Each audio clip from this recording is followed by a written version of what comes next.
Hi everyone, welcome back to Planet Dirt. My name is Alicia and we're doing some harvesting today, which is very exciting, but is incredibly hot out here. So I'm going to try to do this as quickly as humanly possible.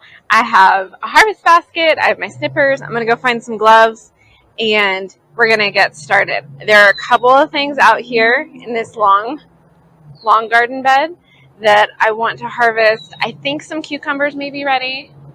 I know for a fact there's some tomatoes somewhere over there.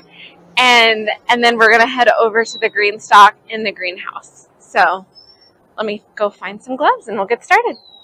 All right, it's hard to convey the absolute state of chaos that is this bed right now.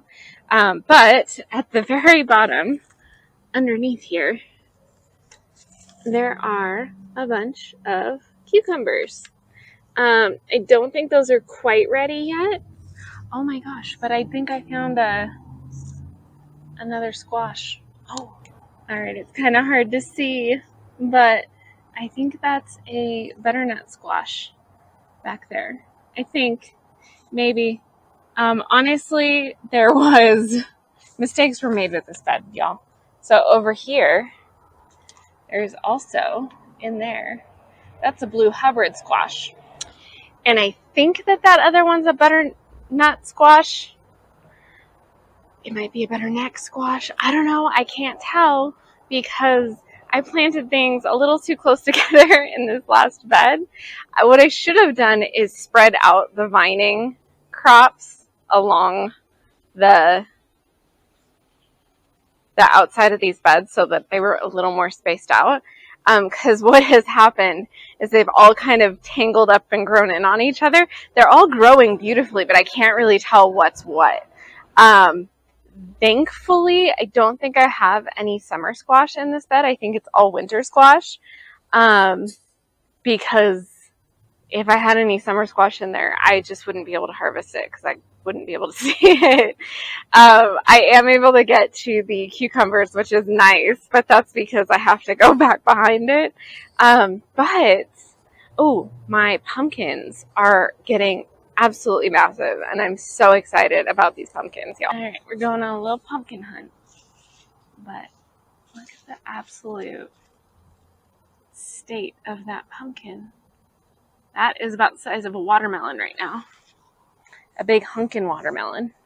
And there's two more in here that are hiding. Oh, here's one. There's another one. And then there's one more that, is in this jungle somewhere. Anyway, but I do have to go down there. I'm going to see if there's any tomatoes that are ready. I did just do a big tomato harvest, but I know that there's a couple of squash that are ready to pick. All right, this is the state of the tomatoes. I know you can barely see them under there, but they're there, I swear. And I don't see any red ones right now that aren't cherry tomatoes. I did get my first Cherokee purple tomato the other day, which I'm very, very excited about. Those ones don't produce a lot though. But I think a big project this week is I'm going to come in and get rid of these flowers. They're not pretty enough for how obstructive. I don't know what a good word is for it. They're taking up a lot of space and I can't get to my tomatoes. And so I think I'm just going to, I'm just going to cut these down, unfortunately.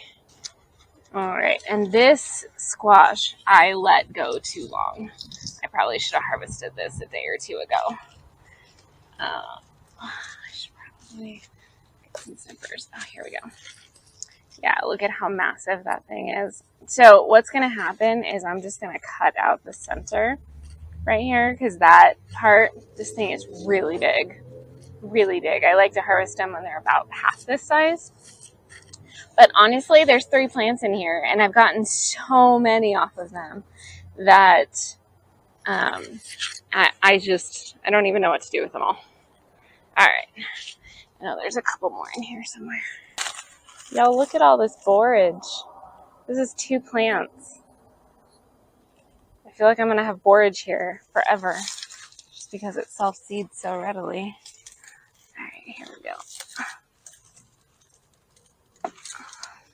Yeah, that one's kind of in between. Like I probably won't have to cut out much of the middle, just a little bit, but it is a little on the big side.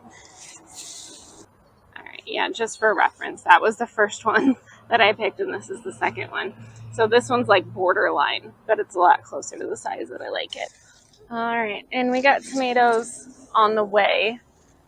These ones are black cherry tomatoes. If you've never had them, they're a very unique cherry tomato, and they're a little on the bigger side, like a true cherry, not the baby cherries, which I definitely appreciate.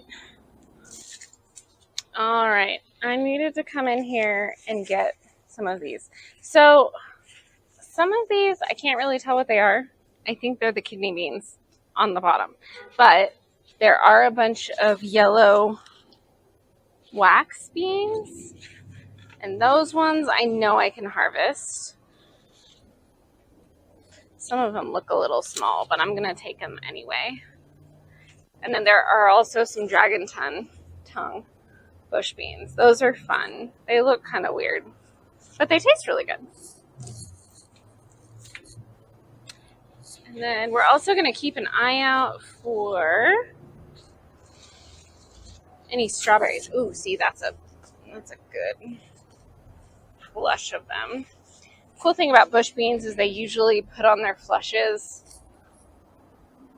at the same time. So you'll be able to harvest most of the beans from a plant within like a 2-week-ish stretch. So this is like the beginning of the 2 weeks. So they're getting ready to come. Some of them are bigger. All right, that looks good for that one. Again, I think there are tons at the bottom. I think these are kidney beans. So I'm going to let those go and dry on the plant. At least I think that's what they are. I don't know. I'm going to have to go back and look at my video. But these ones I've already eaten off of. These are, I want to say Contender.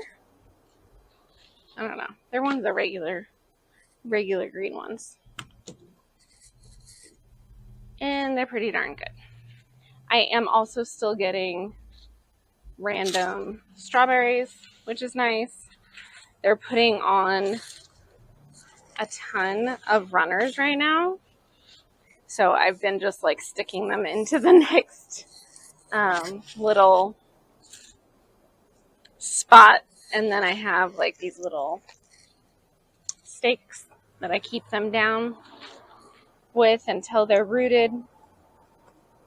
Or at least that's the hope. So these plants have a lot of flowers on them. So in the next week or so, I'll probably get a ton more. So what I also need to do is with these strawberries.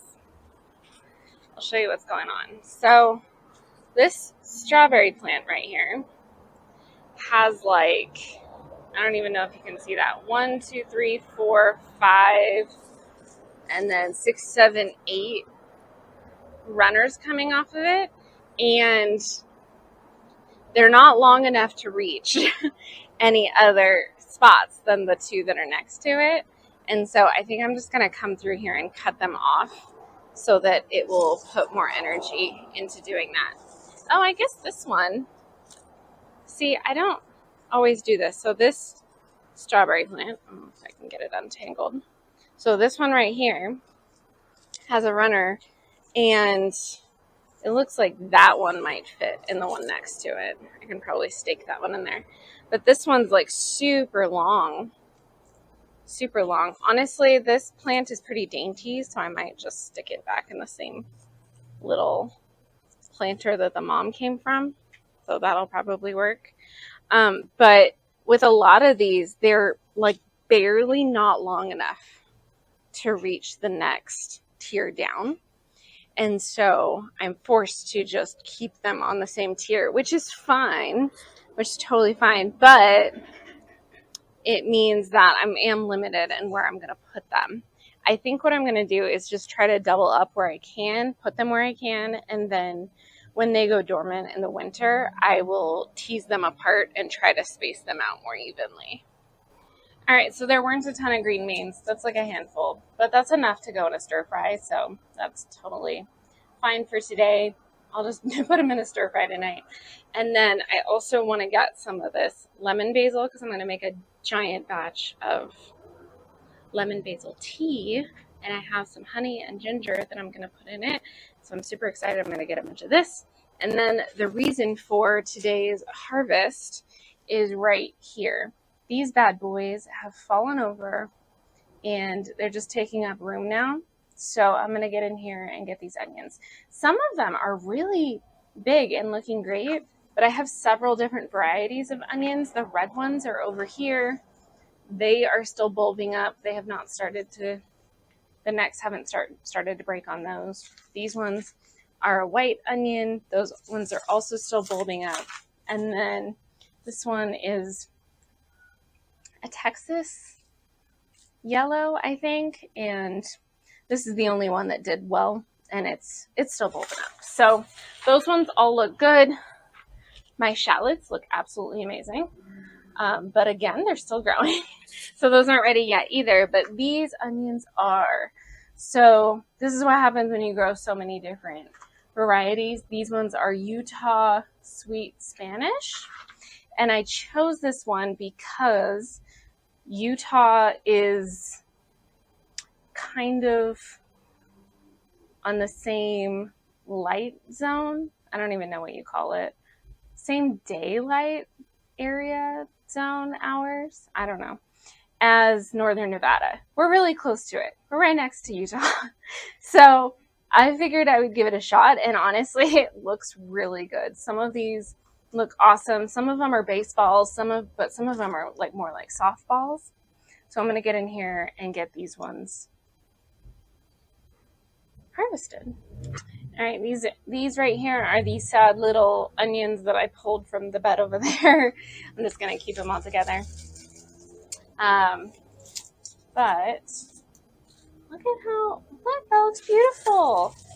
It's not like the biggest onion I've ever seen in my life. That one's a little on the small side, but it's still one of the biggest I've ever grown. Look at that. Look at those honkers. And after this, I'm going to have some free space in the garden bed.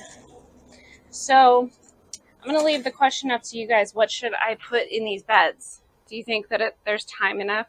My first frost date is generally the second week of October, I think. So I don't know if I have time to grow anything else that's going to be like really fun. But I usually do grow, I suppose I could start some kale or something. I usually grow greens and more frost tolerant things in the greenhouse over the winter. So maybe I could grow something like that. Oh, you know what? I could totally start my cabbages and broccolis. See, some of these are small, but I think it's because there was a water issue with where things get watered in this bed. That's probably a project for next year, is coming in here and making sure that because some of these are really small. Getting in here and making sure that all of the irrigation is working properly. But some of these are really big, you guys. Yeah. Honestly, it's not too bad of a harvest. Pretty impressed. So that's the Utah Sweet Spanish. And while it's not the biggest bulb, it definitely bulbed up a lot quicker than any of the other ones. So that's another thing that I should probably look at when I'm ordering seeds for next year, is the actual days to maturity on the onions, because what I have done, because we live in such a weird area for onions, we're not short day, we're not really long day, we're kind of in the middle.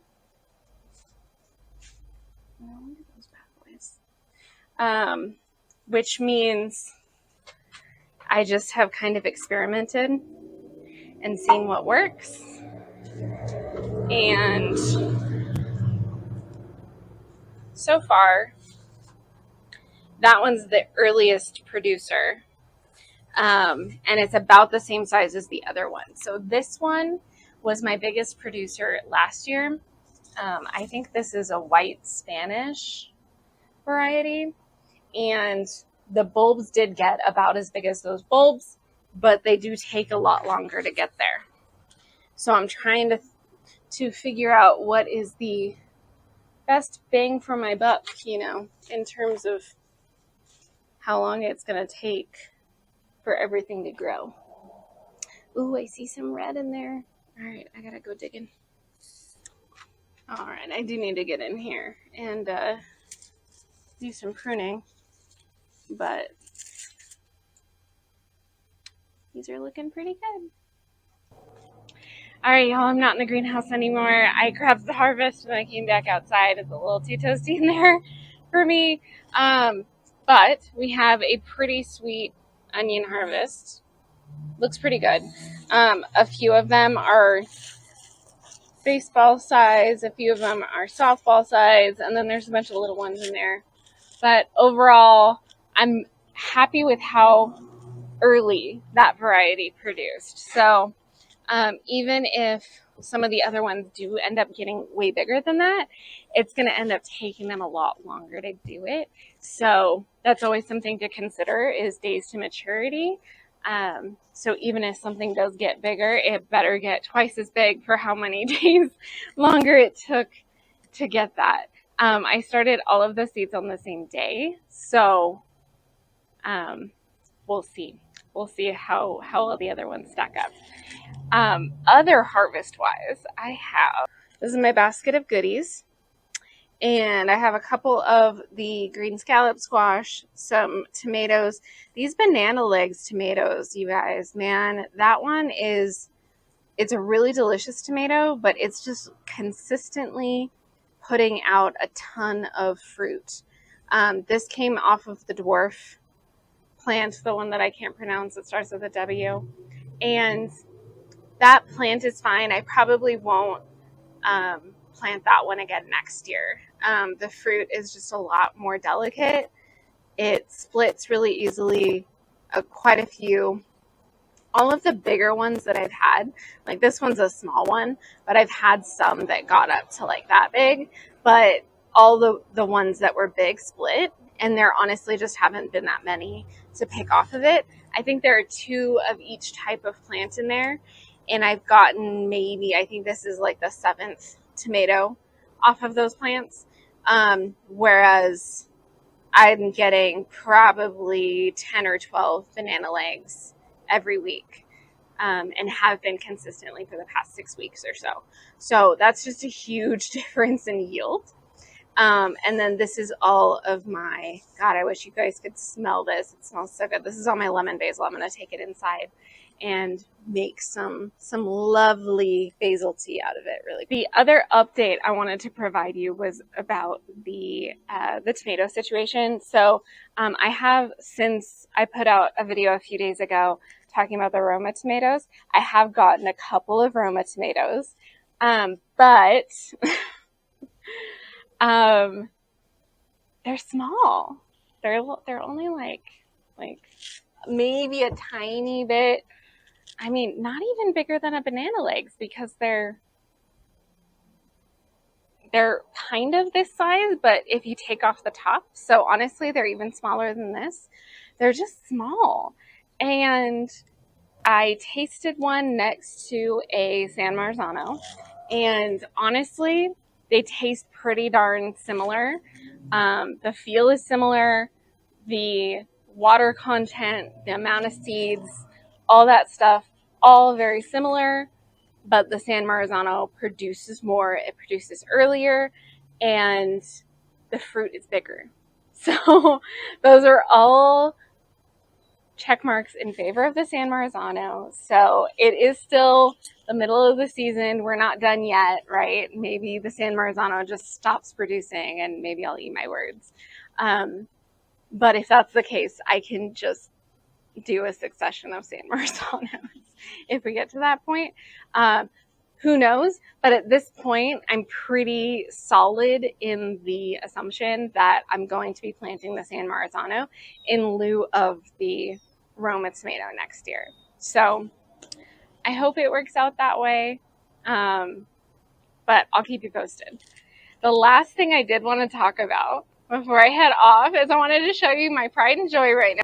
So these are all my beautiful sunflowers that are blooming right now. And this one right here is insanely tall. It's probably 12 feet tall at this point. And it started to bloom. Look at how pretty that is. It's so gorgeous. It's like a weird, it's like fluffy. And I tell you, the hummingbirds have been absolutely loving this section of the yard. I think I come out here and they're not too terribly afraid of me, which is nice because I can get up close and they don't run away. But there have been so many hummingbirds in this section of the garden in the last few weeks just because the flowers are going absolutely insane. So that's been really fun to see. All right, that's where I'm going to cut it off for today, you guys. But thanks for coming along with me, and I hope I see you next time. Bye.